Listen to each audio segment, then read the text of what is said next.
आणि म्हणून देवाने कधीच मनुष्यावर जाती केली नाही किंवा जबरदस्ती त्याच्याकडून करून घेतलं आहे. म्हणून आपली हवाबाई गीत गात उभी राहिली होती. काय म्हणत होती? कब से खड़ी मैं बाग में, ओ प्रिया कब से करू तेरा इंतजार है ना. आणि मग प्रिया आला डुलत डुलत है ना, आणि इंतजार करत होती, वाट पाहत होती प्रियकराचा. तिचा प्रियकर आला.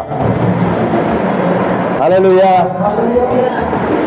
आणि मग प्रियकराने तिच्या कानात छान सांगितलं म्हणे, अशी नको एवढी हो, पण देवाने ज्या झाडाचं फळ खाऊ नको म्हणून सांगितलं त्याने तुम्ही मरणार नाही, तर तुम्ही खाल्ल्याने काय होणार? जिवंत राहणार. आणि काय होणार? तुमचं ज्ञान बहुगुणित होणार. तुम्ही देवाच्या समान होणार. कोणाच्या समान होणार? देवाला जबरदस्तीच्या आदान हवा आराधना करणारे असते, तर देवाने ही वेळ कधी आणून दिली असती का त्याचं?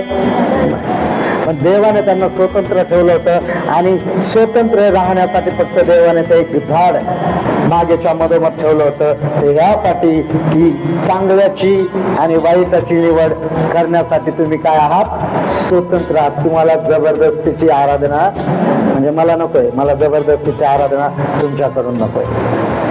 आणि मग त्या ठिकाणी शैतानाने त्याचं षडयंत्र जाळ पसरलं आणि तिला आपल्या वशमध्ये केलं.